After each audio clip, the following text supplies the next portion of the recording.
who want to build a community and share other women's stories.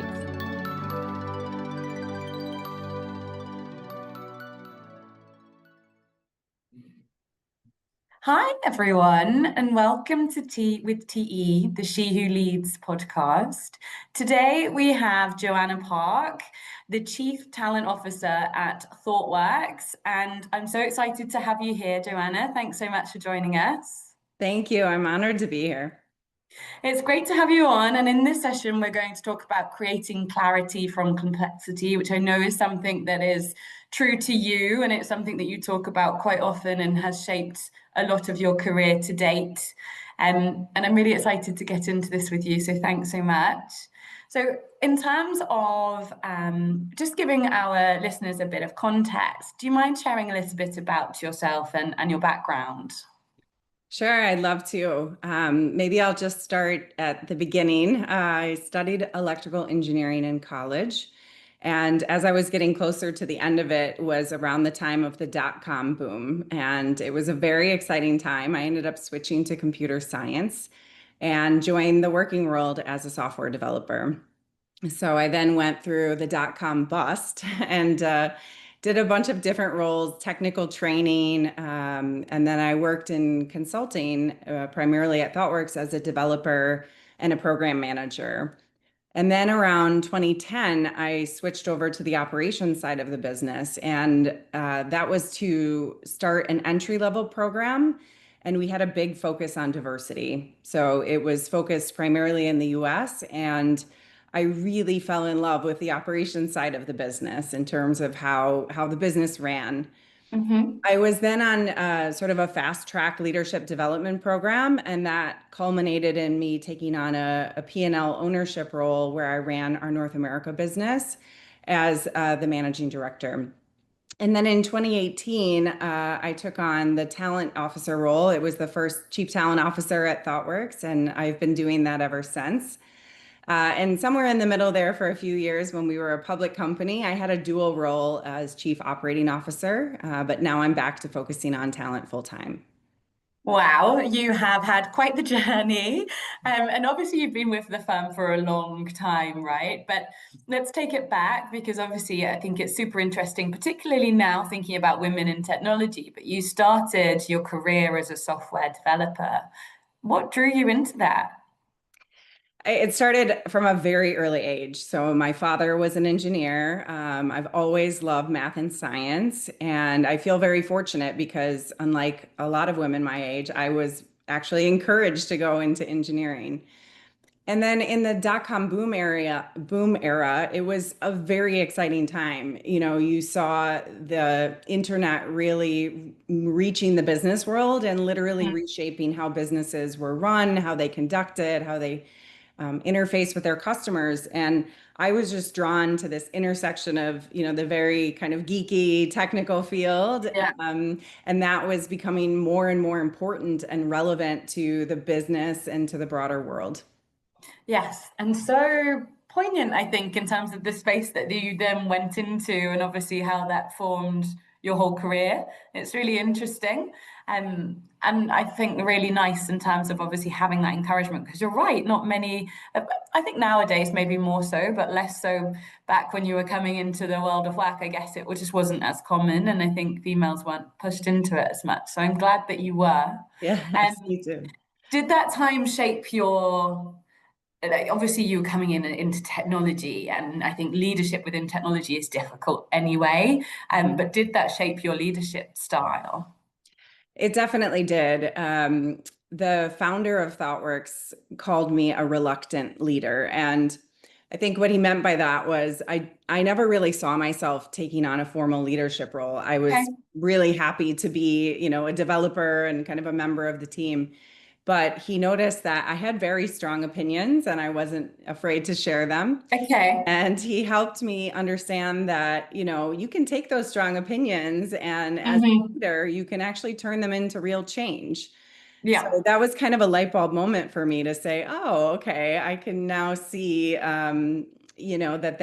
that's what leaders do. And if I feel strongly about, things that could be done differently, then I can kind of take up the responsibility to help make that happen. Hmm. hmm And that's amazing and quite ironic in the sense, obviously, a reluctant leader that then goes on to be a C-level executive in a global public organization. Yes, yeah, Obviously was trying to challenge you to come out of your comfort zone, I imagine, and to absolutely. kind of put yourself into that.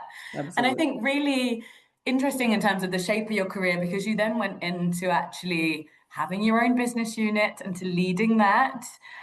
That must have been very different from a software engineering type role.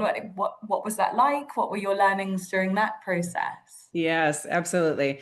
I think, from my first leadership role into that P&L role, the biggest learning for me making the transition from technology and software into that kind of leadership role was the feedback loops of what you're doing. So, Mm-hmm. as a software developer and at ThoughtWorks, we practice a practice called pair programming and test-driven development. So, what that means is for test-driven development, you sit down and you write a test for how the software should behave before you write the code. And then you watch the test fail, and then you write the Oh, code, and then you watch the test pass. So it's we call it red that's bar, so green bar. So interesting. you see the red bar of the thing failing, and then you see the green bar of making Yeah. that pass. So as a software developer, like the feedback loops can be really short. Like you get a lot of satisfaction and feeling of like, oh, I just built something, I just made something work. But Yeah. move into leadership, those feedback cycles become really long, sometimes, hmm weeks or months or even years. And it's really about people, and it's about, how you can kind of motivate and inspire and allocate people hmm to doing work. And the result of that may not come much later. So that was one of the biggest transitions. And then I think the other thing was realizing that in order to be a leader, you really have to be self-aware and you have to mm kind of lead and be in control of your own mind and emotions and how you react. And that really took me on a journey of self-awareness and hmm emotional intelligence that I think it's a fantastic growth journey to go on, but it was somewhat Yes. unique to taking on leadership roles. Yes, absolutely. And very different, right? You're when it's technology, it's black and white. With a human, it's not the same. And obviously your client group and your stakeholder group wouldn't necessarily come back and say, yes, it's passed or failed. It doesn't work like that. So I I appreciate very, very different. Yeah. Was the intention always to go into C-suite? Did you think that you would be where you are today? Definitely not. As I mentioned, becoming a reluctant leader. And then the path to get to where I am today was, not even itself intentional. For hmm me, it really came down to saying yes. Okay. I've had the great fortune of being at ThoughtWorks for over 22 years, and we're really a culture that believes in growth and Mm, pushing yourself out of your comfort zone. And so I was afforded many different opportunities to do things that I never imagined myself doing. hmm So the path was really just saying yes to, to lots of different Okay. opportunities along the way. I think I was always driven to learn. I've always wanted to have a bigger impact. And hmm I was really fortunate to have great mentors and sponsors and people who really believed in my potential and gave me those opportunities.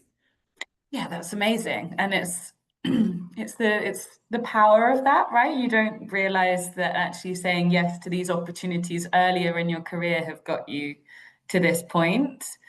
And it's nice to hear that because I think sometimes obviously there's the other side where it's like that was only my ambition and I was only going for this, whereas actually it's like actually the smaller yeses lead to Yes.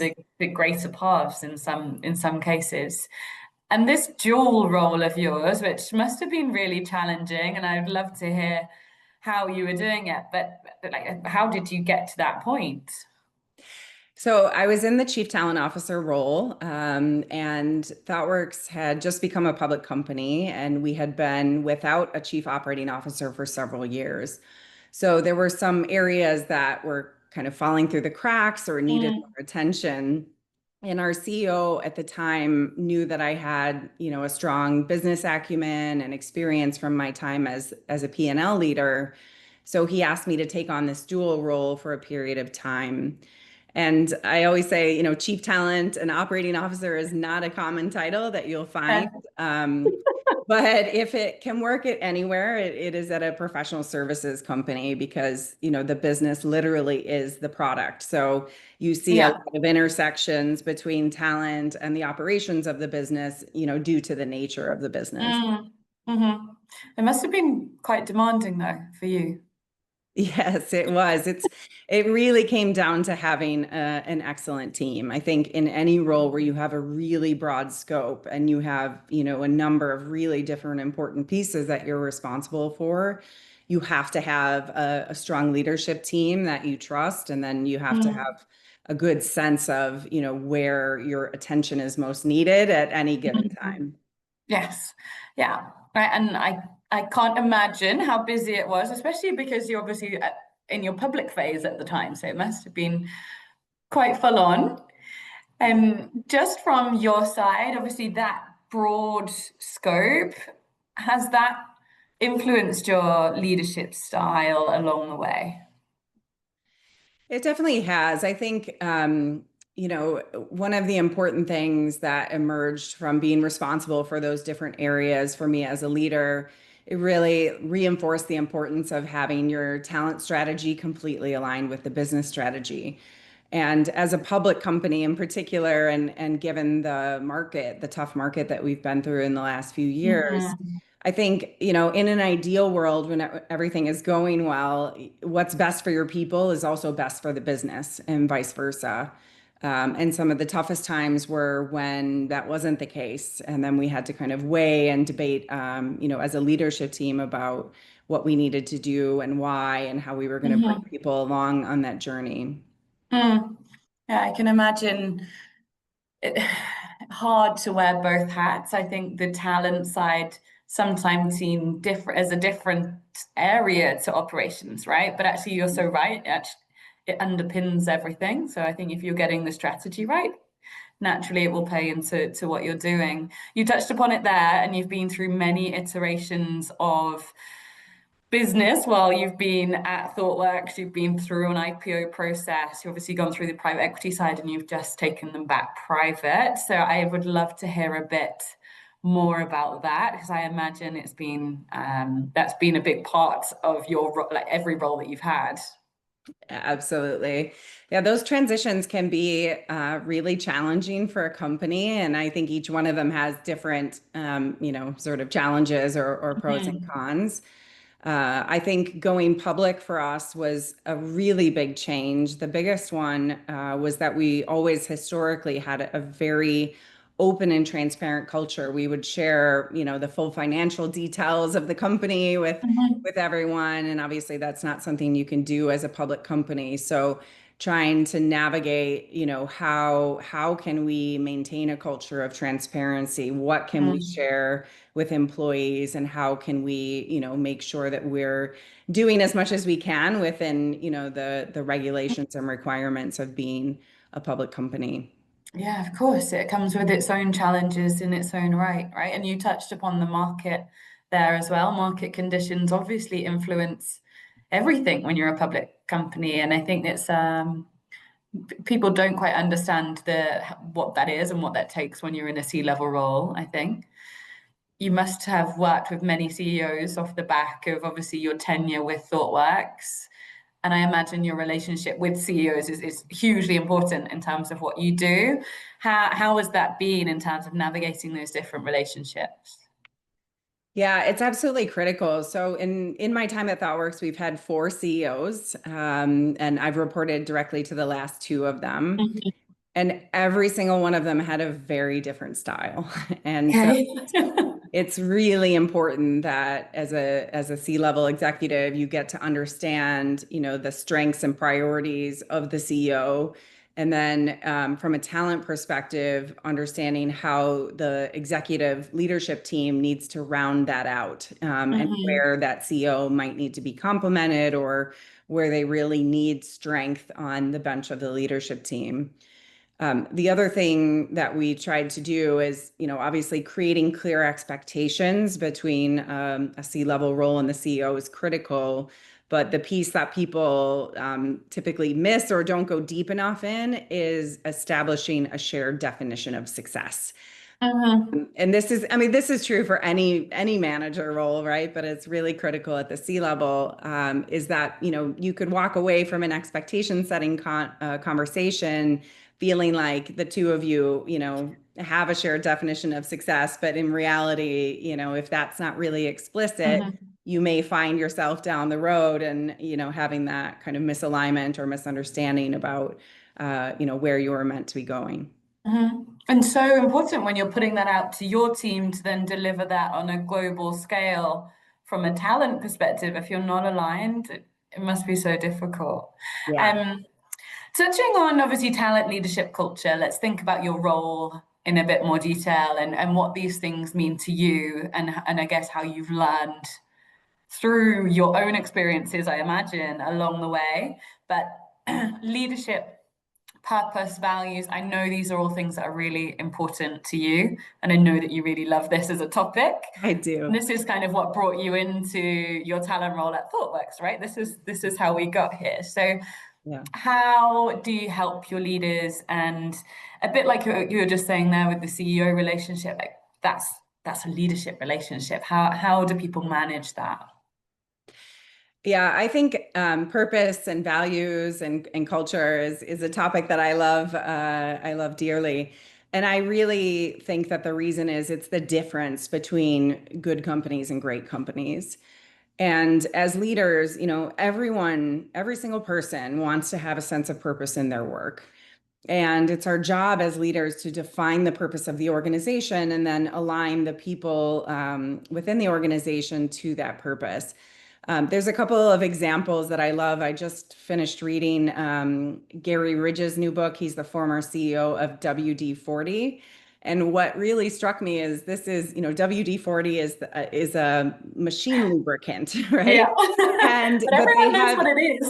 yeah, they have a really strong culture and sense of engagement, and their purpose, I won't get it exactly right, but it's articulated as something like they want to create positive, lasting memories in all of their relationships. And that means, their relationships with each other, with Mhm. their suppliers, with their customers. And I just thought that was really powerful that this, machine lubricant company, that they Mhm. had this sense of purpose. And, another one that's always stuck with me just because of its simplicity. So Indeed, which is, the kind of job search Yeah. board, their purpose is to help people get jobs, really, really simple and really straightforward, but it's something that people can really connect to and they can see, the work they're doing every day and how it leads to a bigger Mhm. purpose. So I think sometimes people think that your purpose has to be, saving the world. It doesn't. But it does have to have a meaningful impact on people. And it has to be something that makes people excited to get out of bed every morning and come to work. So that's purpose. And purpose is really a collective thing. It's something that Yeah. you join to become a part of. It's not an individual thing, it's a collective thing. But values are slightly different because people have personal values Mhm. and then a company has values. And so the goal is to really create alignment between, how the business creates value for its customers and the values of the company, and then the personal values of the employees. And that when you Mhm. get that, that's really where the magic happens. Mhm. Um, for individuals, there's a bunch of tools out there that can help you uncover your values. A lot of people don't know. If you ask them, what are your core personal values, they wouldn't be able to articulate it. One tool that I've recently been really into is it's called the Values Bridge. It was created Okay. by Susie Welch. I've found it to be a really fantastic tool. So yeah, for leaders, it's about, how do we articulate who we want to be as a company? What's our purpose? What are the values that we want to have and that help us create value for our customers? And then how do we attract and retain people whose values Mhm. align with that? Yeah. And it's so, I think the purpose thing is a bit lost at the moment. And I don't know if that's because everybody is so caught up in obviously revenue, how do we manage this market? And so, but automatically you kind of lose that sense of purpose from a business. And obviously I get to talk to a lot of execs, but also a lot of C-level -1 and 2. And I think that's kind of been a common theme for the last couple of years. And so I guess kind of pulling it back to purpose is quite important. Yeah, it really is. I think it is hard. It's hard to keep focus on in a tough market, which Mm, we've certainly been mhm. through in the technology Of industry in course. the last few years. We're just undergoing a lot of change and uncertainty. But I think the companies that pull through are the ones that really hold on to that and reach Mhm. to their purpose. There's a great HBR article, I think it's called Theory of the Firm, and it's about how at different points in its history, they use Disney as a real case study and how, the core way they create value is through storytelling, through Mhm. telling stories that people connect to. And so it talks about how, they kind of lost touch with that at a certain point in their history. Mhm. And when they reconnected with that is when they kind of got the business back on track. So even though it's hard in a tough market, it's so Yeah. important because it brings you back to the reason that you exist, right? And the reason that you Yeah. create value. Yeah, and it's a bit like you said, people have to feel that purpose to get out of bed in the morning. Like it's like remember why your people are here, and that's also really important for them to feel that too. Yeah, Equally, you have to feel it yourself, right? It's as you absolutely. say, it's not always easy. You've been awarded previously for what you've done for diversity in the technology space, and that's amazing. And I'm really proud of you for doing that for us. Um, but in terms of, I know that this is something you're passionate about as well, but thinking a lot around diversity within technology in particular, how can we help support and move the needle in this space? Yeah, great question. It is a topic I'm very passionate about, and I think we're really proud at ThoughtWorks that this has been a part of our journey for Mm, at least 50, going back 15 years. I think the lessons that we have from that journey, and it has been a bumpy ride. It has not been perfect, and definitely we're not done. But the things that really stood out in terms of lessons learned, I think number one, there has to be commitment from the top. yeah. Those senior leaders have to be committed and accountable to driving change. Otherwise, it's just not going to happen. That's step number one. Uh, Hmm. and then a few things that really worked for us, having measurable goals really helps provide focus. So what exactly are your priorities and what are you hoping to do? And then really challenging the thinking and the perceived constraints about the way Mm, that things have always been done. So I'll just give you an example. In 2010, when I started that entry level program with a focus on diversity, one of the things we did was we really challenged where we were looking for talent. So for a software developer role, we were only going to campus and looking in the computer science mhm. department. So one of the things we did was branch out a little bit and look into kind of adjacent areas of study. So we found Great. biology majors who maybe coded a website, for fun on the side. Hmm. We even had music majors that fell into that. Amazing. So just that simple, like, rethinking the constraints and where you're looking for talent was a big game changer for us. And then the last piece I'll mention is just if you really are committed to having a diverse and inclusive culture, you really have to get comfortable with being uncomfortable. Yeah. Getting into those uncomfortable conversations about how different people are experiencing, their time at your company or your culture, and being open to, hearing that feedback and change. Hmm. That's Hmm. really important. Yeah. And it's so true what you say. I think also sometimes you'll have ex-leader that is like, oh, I can just hire this person that I've worked with before. And obviously, it's also being able to challenge that and say, well, actually, is that bringing a bit of diversity to your team? And sometimes it is, but not always. And again, it's obviously if it stems from the top, then great. I think it helps to drive that. Yeah, absolutely. What are you when you're thinking about values and culture, and I think a lot of people are kind of feeling this as a strain across the board at the moment, but how do you then, and we kind of touched upon it a little bit, obviously you have to, there are targets to hit and revenues to hit, so there's obviously that strain, but how can you drive that in terms of keeping values alive, but also being on target? Yeah, I think it really comes down to that operational discipline, right? And how do you establish and maintain operational discipline while staying true to your values? What I've found is that it's really important for people to have context. And it's important for all employees in the company to have a baseline understanding of how the business makes money. Hmm. And then operational discipline is really being clear about, what are the drivers of our revenue and profitability? And then how does every person in the business, no matter how, what their role is or what they do day to day, how do they contribute to that? Hmm. And then I think when it comes to values, I mentioned before that alignment between, the values of your company and how you create value for customers. If that alignment isn't there, it will cause constant conflict. Hmm. So if you manage to create that alignment, then I think, and people have the context behind how the business makes money and what those drivers are of revenue and Mm. profitability, then I think they understand the why behind the rigor and the things Yeah. that you need to put in place to maintain that. So people are much more likely to meet those high expectations if they understand the reasoning behind why they exist. So true. And I think not everybody talks about that actually. It's very true. And one thing that a lot of people ask us, and this is something that I don't think anybody has the golden answer to, but in terms of obviously time management, you've ran dual roles, large public company roles. Any advice for that?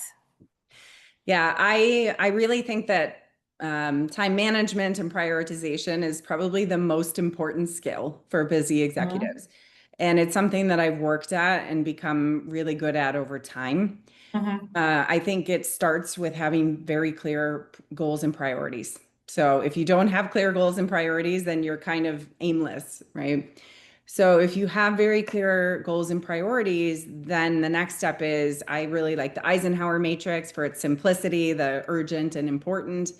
And then really looking at those tasks that are either on your plate or where you'd like to spend time and categorizing them. And then you have to be really ruthless that you only spend your time on the things that are important. I also think delegation is really key for leaders. So one of the things I often ask myself like on a regular basis are what are the things that only I can do versus Mm-hmm. what my team can do. So maybe I can only do them because of my position in the leadership team or because of a skill or capability I have, or a relationship I have. So understanding what those things are, and that's where you need to spend your time. So if someone on my team can do something, 70 or 80% as well as I can, then I try to take that as an opportunity for growth and Mm-hmm. coaching them to get through that. It allows the people on your team to grow. It also frees up time, to focus on the things that only you can do. Yes. Uh, and then the last piece is I am very vigilant about my calendar. So I use Okay. my calendar to manage how I use my time. I, look at what meetings are on my calendar, and I also do time blocking. So I do time block, deep thinking or working time, and also time that I want to spend with my family. Mm-hmm. Yeah, every executive assistant I've ever worked with gets frustrated because refuse to relinquish control of my calendar. I just really believe that how you spend your I time, get that. yeah, it's Yeah. the most important indicator of how you're going to perform as a leader. Mm-hmm. Mm-hmm. I totally get that. I don't think I could ever fully hand it over. You need some control. The world is slightly AI crazy at the moment, and I know that this has been at the forefront of a lot of what you've done. Obviously, coming from a technology background, I appreciate obviously it's interesting to you as well. Um, and what I really love is you launched something called the AI Skills Festival, which I don't know when this was and if you were kind of in the period of the craziness of AI that we're going Yeah. through right now, but would love to hear all about it. Yeah, it was just last month. Okay. We're in an industry, I mean, everyone's job and everyone's industry is being affected in some way by the AI transformation, but we're in the technology industry. And so there's huge disruption that is happening. And it's when I talk to, the senior technologists in our company that are trying to stay on top of this and understand how it's emerging and then And then we go even a step further. We really want to be thought leaders and we want to be Mhm. shaping the trends and helping our clients understand them. So when I talked to our most senior technologists, they said, yeah, it's really hard to keep up because things are just changing so fast.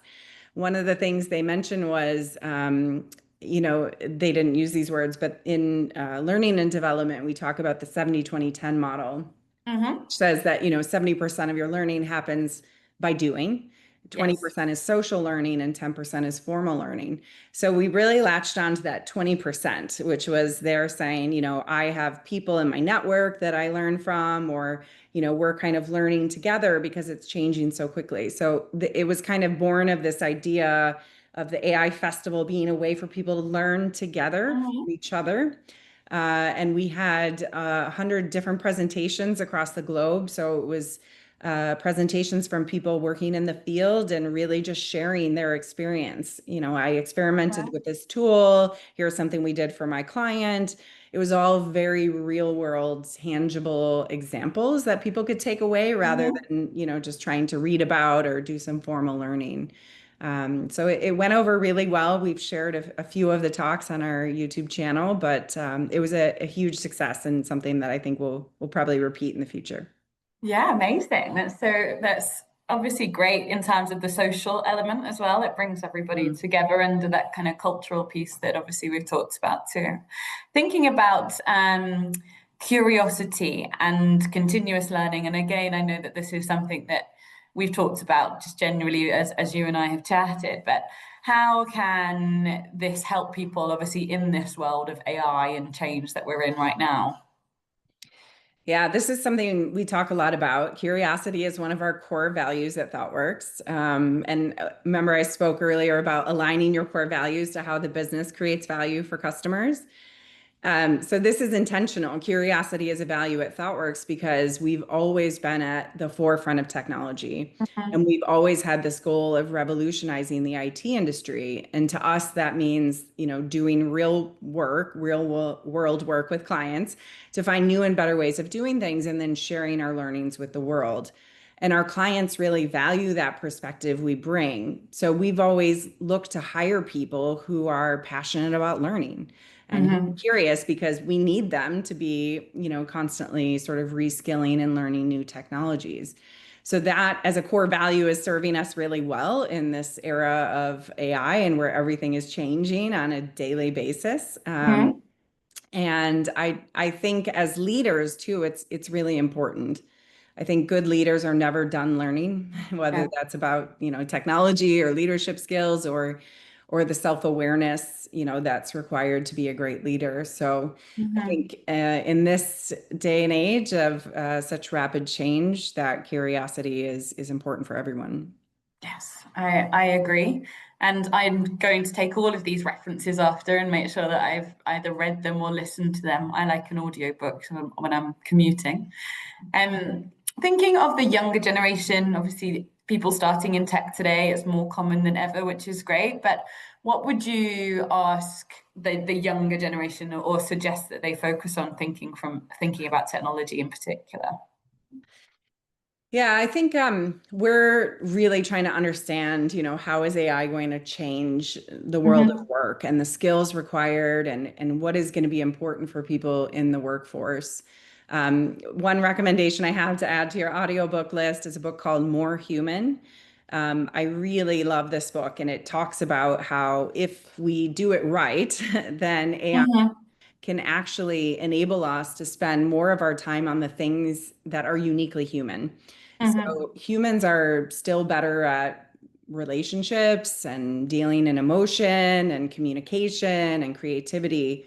And so if we're able to view AI, not as a threat, but as an enabler to allow us to focus on what makes us human, that I think is the future. And so, if I were talking to someone kind of early in their career or someone just starting out in tech, I think the capabilities that are going to be really important in the future are those things that make us human. Critical thinking is one of the biggest ones that we see. These models, they hallucinate, they Hmm. produce things that are not always of the best value. And so, you really have to be able to think critically about, what it is we're trying to accomplish, and does this make sense? And what are, the right next questions to ask so that you can really dig in and validate that. And then lastly, I think, focusing on the skills around human relationships, understanding, how to collaborate with people, how to lead people, and understand people as individuals. Those are going to continue to be really critical skills, Yes. as people enter the workforce. Yeah. And we've touched upon it throughout this conversation, but in terms of leadership, obviously that is a skill that I think is a great one to work on just personally. But as you've kind of gone through your career, you've obviously developed your own leadership style, and I think we're all slightly different in terms of how that works. But what would you say is your leadership style? But also, have you learned these things, or has that come naturally to you? It's a great question. I think as a leader, I blend, so on one side, very rational, systemic thinking, and on the other side, the emotional and human side of leadership. So for me, the first part came very naturally, and that's because of my engineering background. Mm-hmm. So when you go through engineering studies, you're trained to think about complex systems, how to solve problems, how to analyze data, how to identify hypotheses that you can then Mm-hmm. test through the scientific method. So I still use those skills every day. And they're incredibly helpful as a C-level executive. The other side, the emotional intelligence side and the human relationship side, that I have built over time. And Mm-hmm. that has been, through intentional learning, a lot of coaching and mentoring, Mm-hmm. observing other leaders, and just the hard-earned experience of trial Yeah. and error, and getting it right and getting it wrong. Yeah, yeah. I think, as you say, certain things come naturally, and certain things you certainly try and improve along the way. I don't think we ever get it completely right either. I think it's a learning process for everybody. Absolutely. What's the biggest leadership lesson that you have learned along the way?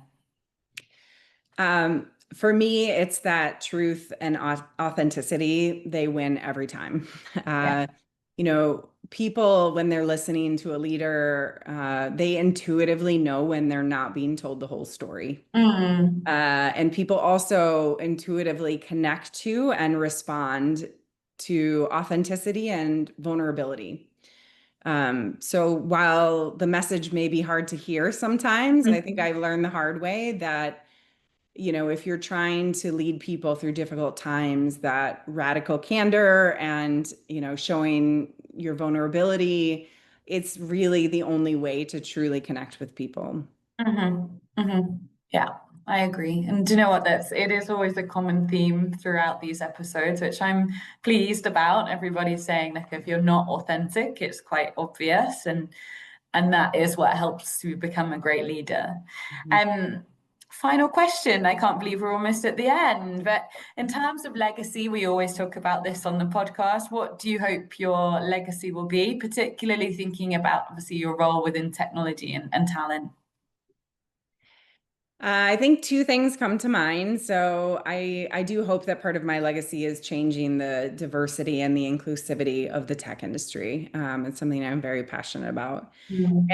And I also hope that my legacy is creating cultures that really truly value people, and Mm. creating an environments where people can, achieve self-actualization. So where they can be challenged, and they can grow into the best version of themselves Mm-hmm. in ways that they never thought were possible. And I think that if you can create that for employees, it actually in the end makes your business really strong. So that Yes. whole idea of creating those cultures where people can truly thrive and feel a sense of belonging and purpose, I hope that's my legacy.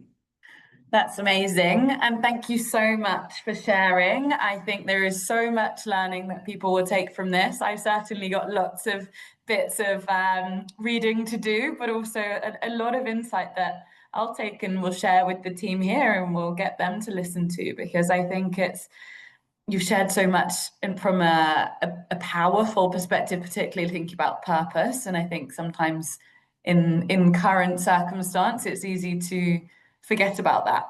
And so thank you so much for sharing, Joanna. You've been Yes. on a great journey. Thank you so much, Terry. It's been an honor and really enjoyed our talk. Yes, thank you.